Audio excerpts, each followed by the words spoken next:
Gregory, do you see that bit of green spinach in your teeth? Have you ever heard of Fortnite, Gregory? You need to floss. You need to floss, Gregory. Well, this is embarrassing. I'm gonna let you guys have this one, and I'll see you next game. I always come back, and you know the bit.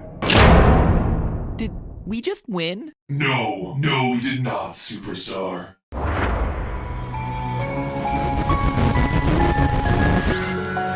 Hello, Internet! Welcome to Game Theory, the show that's proud to pick the nerdiest option available. Anyone that picks Monty Golf is just a nerd. Woo! Gator Golf! Joke's on you, Mark. Fazcam is OP. Plus, being a nerd allowed me to discover the secret daycare room and sister location room. So who's the nerd now? Me. It's still me. Last time we dove into the time travel ball pit that is Five Nights at Freddy's security breach, I walked away with some, let's just call them divisive conclusions. Basically, it was an episode with 3 separate theories packaged together. We proposed one, that Glamrock Freddy wasn't just your average sentient animatronic, but rather was possessed by the spirit of Michael Afton doing everything he can to protect Gregory. This one was generally well received, so cool, let's keep going. Why would Michael protect this random kid? Well, because 2, Gregory, whether literally or symbolically, is Michael's younger brother, FNaF 4's crying child. I started to lose people at this point, but it was really theory number 3 that threw us for a loop, because there's a good bit of evidence in both the game and in the history of the franchise to suggest that 3, Gregory is a robot, the crying child's consciousness literally transplanted into a robotic body sometime after he dies in the bite of 83. Oh, and there were a lot of strong opinions on that, with some people really liking the theory, and others, not so much. Suddenly I was flooded by people saying that I had rushed it out just to ride the trend, or that it was my dumbest theory ever, to which I say no, Deadpool is Ernest Hemingway is my dumbest theory ever. Closely followed by Wario being 10 feet tall. Anyway, the outcry was so huge that I ended up trending on Twitter because of it. You know, didn't get much better from there. Weird side note, later in the same week I was trending again because a group of performers juggled to the song Megalovania during an event for none other than the Pope. It only took 5 years, my friends, but it looks like that Steam code I gave him for Undertale finally paid off. They called me a madman. Anyway, like I said, a lot of heated opinions on the last one, with Twitter basically boiling down this 18-minute long 4,000-word theory down to this single image. So, yeah, thanks for not including literally anything else from that last video. So before we get to the next theory all about Vanessa, let me just address some of the biggest counterpoints I saw to the previous theory. Not because I'm convinced I'm right, far from it in fact, but because I think that the Gregory is crying child theory currently fits the best with everything the game has presented to us thus far. First, one of the key pieces of evidence last episode was this line right at the start of the game where Freddy says to Gregory, I feel you are broken. This, to me, was a clear connection back to the crying child from FNaF 4 where psychic friend Fredbear says to him, you are broken. I mean, kinda speaks for itself. It's a parallel that's made stronger when you actually remember how that line gets delivered back in that game. There was really no way of knowing back when FNaF 4 was released, but thanks to a secret room found in sister location, we know that psychic friend Fredbear is actually a plushie with a walkie-talkie inside of him. A walkie-talkie that allowed William Afton to scare and manipulate his youngest son. Father of the year, ladies and gentlemen. Also know that throughout FNaF 4, all of William's lines use the color FFFF57, a bright golden yellow. Golden bunny, golden yellow makes sense. But the iconic final lines of you're broken, I will put you back together actually use a different color. A lighter yellow, FFFFA0.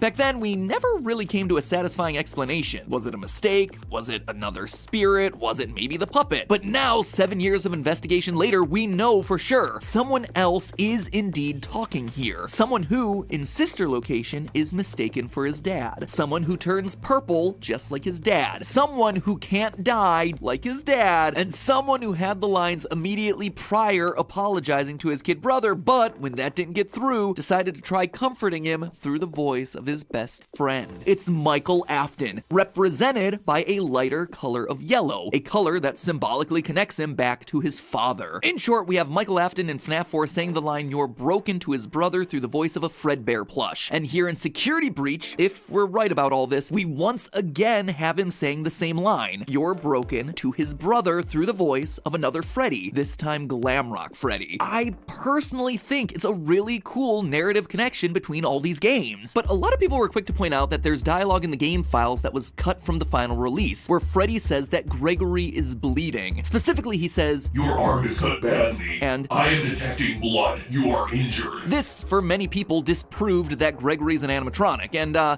actually have two things to say about that. First, when I've used cut lines of dialogue in the past, the internet has in no uncertain terms told me that I can't. But now apparently it's okay. Yeah, kinda inconsistent there, guys, and honestly I think cutting it, regardless of the reason, shows that it didn't fit the final creative intent of the game. But anyway, if that's the case, then I gotta bring this line up. A cut line of dialogue discovered by GB Aura Recharged in the game files. This one is Freddy saying, "Gregory, I know why you're not in the customer database. I remember you from the..." and it cuts off. Obviously, it's vague. It's kept very intentionally vague. But it also shows that Gregory is special in a way that the other disappeared kids aren't. There's a reason he's not in the customer base. He's from somewhere specific that Freddy knows about. If I were to guess, I'd say like the underground pizzeria, but you know, that's just me hypothesizing. Adding to the Gregory is special idea is the fact that Chica knows his name. She calls it out in the middle of the pizzeria.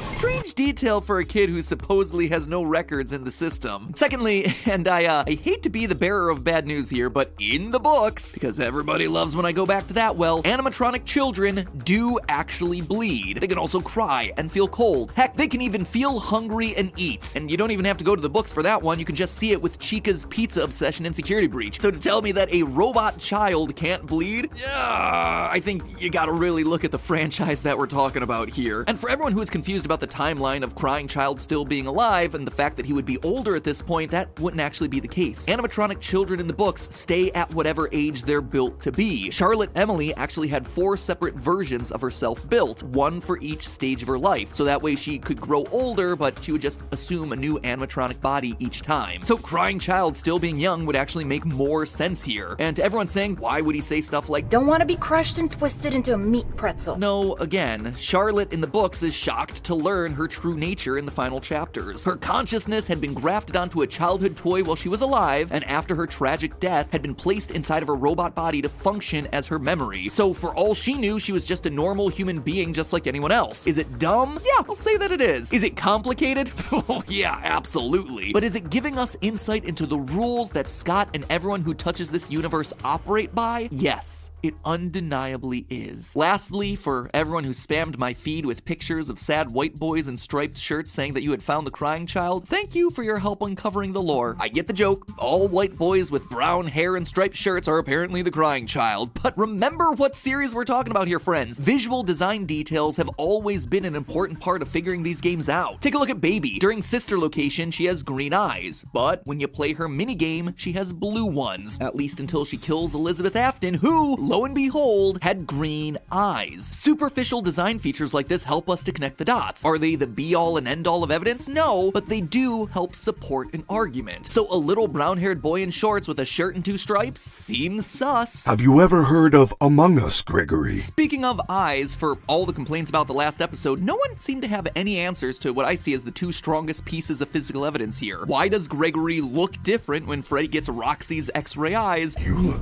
different to me. And secondly, why does Gregory's vision glitch when he sees Vanny? Why does he have such a weird visual reaction to her and to literally no other character in the game? Well, you hear that high-pitched ringing sound as Vanny skips and gets closer?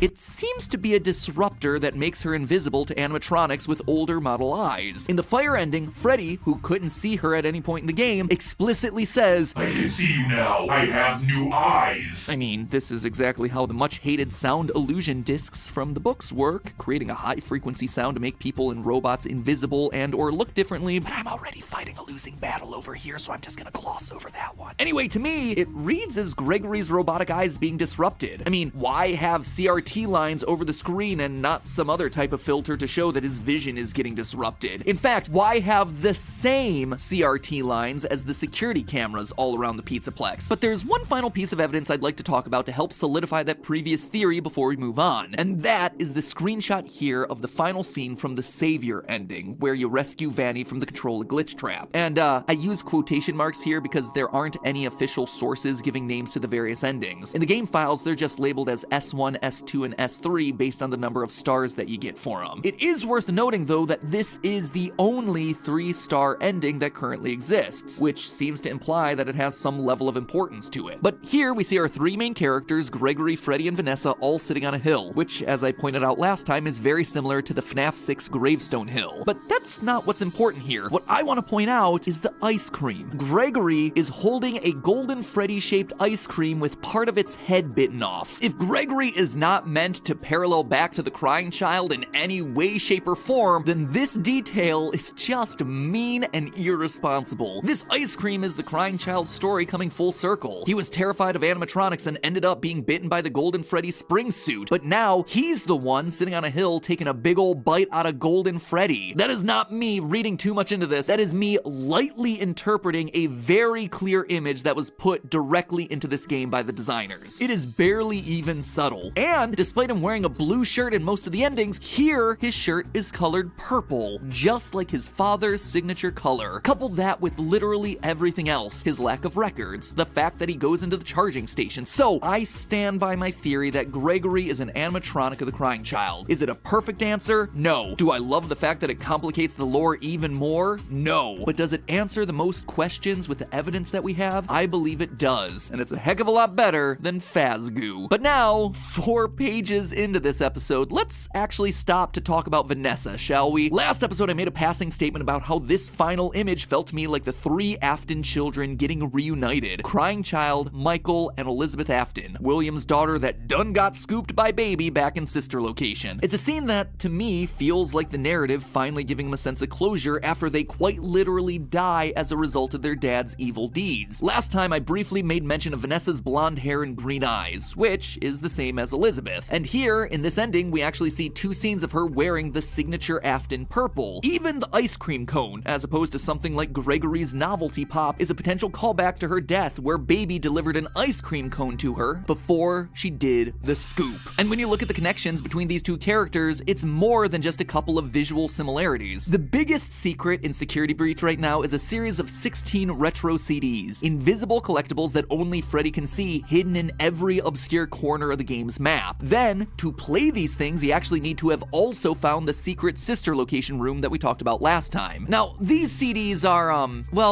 they're problematic. They open up a whole separate can of worms. They're recordings of therapy sessions following 2 separate individuals, Patient 46 and Patient 71. The exact identity of Patient 46 is a theory for next time that will absolutely launch us into yet another flame war, but early in Patient 71's tapes, we learned that it's actually Vanessa speaking. Hello, Vanessa. How are you feeling today? These are recordings from therapy sessions that Vanessa had while she was at the job for the FNaF AR game's special delivery. She mentions speaking to a man named Lewis on several occasions, and we discover that she's also buying fake fur, both of which are things that we see in emails from FNaF AR. By the last of Vanessa's recordings, she's leaving that job for a new job somewhere else, most likely the job of security guard here in Security Breach. I'm needed somewhere else now.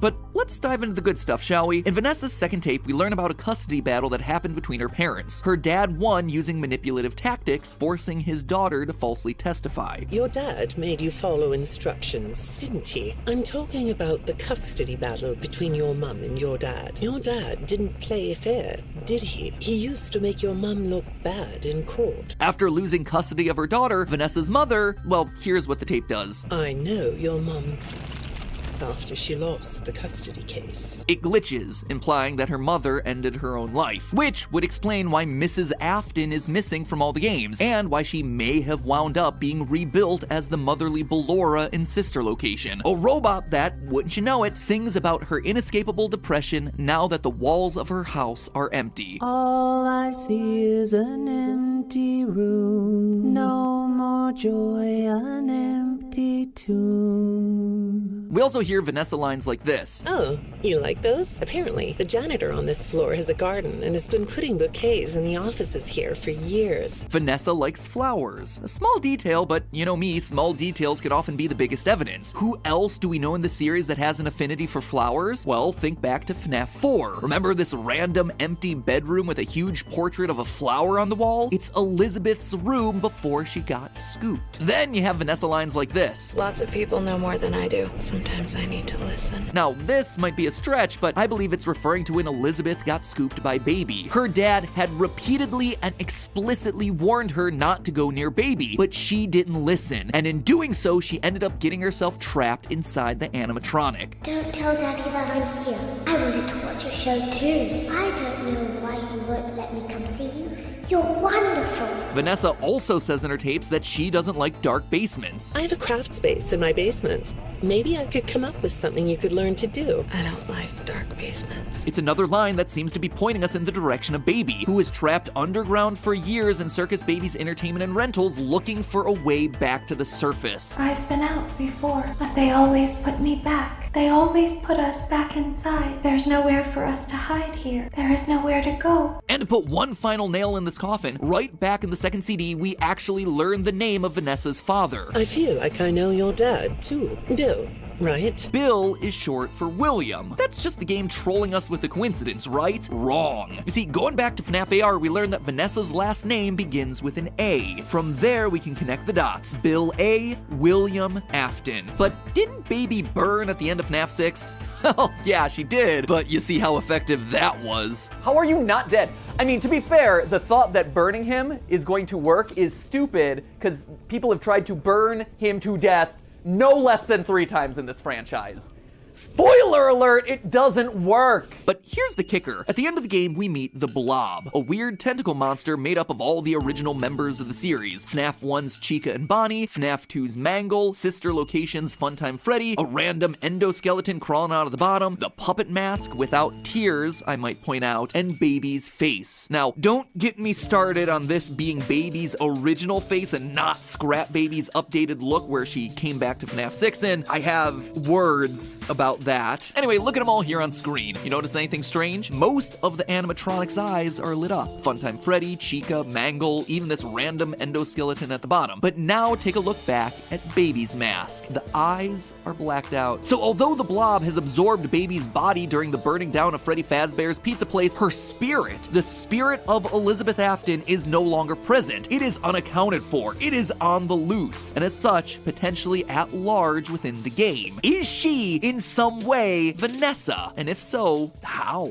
The truth is, I don't know. This game has got my brain in so many knots I might as well be a sailboat. I don't think there's any evidence to support any conclusion at this point in time. But I do know that this is what the evidence is heavily pointing us towards. The design similarities, the missing spirit, the purple color, the ice cream, the voice lines, the personality traits, and again, the narrative theme of 3 Afton kids reuniting and moving on after a traumatic past. It gives everyone this nice full circle ending, even if it's only meant to be symbolic. And the screen really does feel like it's the end, finally, for these 3 characters. Maybe next time we'll finally see some new faces. So enough about them, we're moving past those 3. There's still other mysteries that we have to solve here. What happened to Glamrock Bonnie? Who is Patient 46 and why are they here? What's the deal with that room full of post-it notes? Yeah, you forgot about that one, didn't you? It's important. And did you happen to notice the other missing animatronic from this game? Because I certainly did, and I think they might be hiding in plain sight. So next time, we get to cover some mysteries that don't require us talking about dead characters getting rebuilt into robots.